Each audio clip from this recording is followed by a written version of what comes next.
जय श्याम दोस्तों, हम आ गए हैं बालकांड में दोहा क्रमांक 266 पर। इसके पूर्व हमने देखा कि रामचंद्र जी ने धनुष तोड़ दिया है और अब सीता जी ने रामचंद्र जी के गले में वरमाला डाल दी है। सारे जनकपुर में बधाइयाँ बज रही हैं, आसमान से देवता लोग पुष्प वर्षा कर रहे हैं। अब आगे दोहा क्रमांक 266 में हम देख रहे हैं कि तमाम राजागण जो वहाँ उपस्थित थे वो सब बिना धनुष तोड़े ही सीता जी को ले जाने जैसी बातें करने लगे। अब आगे देखहु राम ही नयन भरी तज ईर्षा मधु को, लखन रोष पावक प्रबल जानि सलभ जनि हो सियापति रामचंद्र की जय। पवन सुत हनुमान की जय। बैन तेय बलि जिमि चह कागू, जिमि ससु चह नाग अरि भागू। जिमि चह कुशल अकारण को ही, सब संपदा चहे शिव द्रोही। लोभी लोलुप कल की रति चाही, अकलंकता की कामी लहाई। हरिपद विमुख परम गति चाहा, तस तुम्हार लालच नर नाहा। कोलाहल सुन सिय सकानी, सखी लवाई गई जहाँ रानी। राम सुभाए चले गुरु पाही, सिय स्नेहु बरनत मन माही। रान सहित सोच बस सिया, अब धौ विधि काह करनिया। भूप वचन सुनिए त्योत तक ही, लखन राम डर बोल ना सकहीं।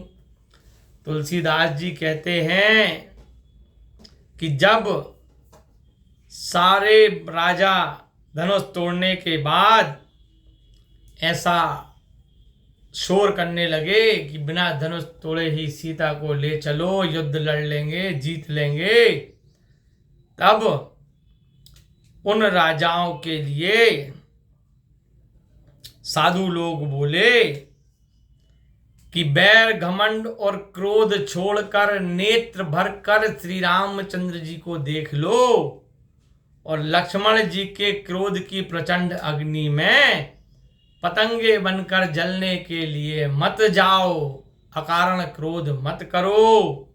जैसे यदि कोई कौवा चाहे कि हम गरुड़ के मुंह से खाना छुड़ा लें तो असंभव है। कोई छोटा जानवर, मांसाहारी जानवर सिंह के खाने को छुड़ाना चाहे तो असंभव है।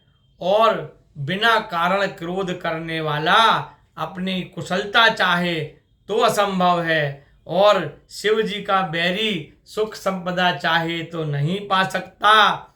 लोभी लालची व्यक्ति जो होता है वो सुंदर कीर्ति चाहे तो नहीं मिल सकती।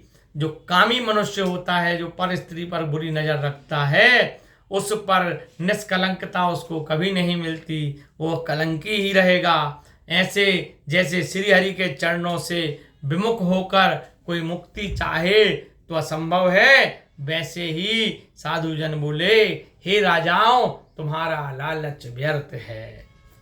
राजाओं का हो हल्ला हुल्लड़ सुनकर सीता जी डर गईं। तब उनकी सखियां उन्हें वहां से लिवा ले गईं, जहां रानी बैठी थी वहां पहुंचा दिया। राम जी सीधे स्वभाव से सीता जी की मन में बड़ाई करते हुए गुरु विश्वामित्र जी के पास चले गए। रानियों सहित सीता जी भी सोच विचार में पड़ गईं कि ना जाने विधाता ने क्या चाहा है, क्या करना चाह रहे हैं।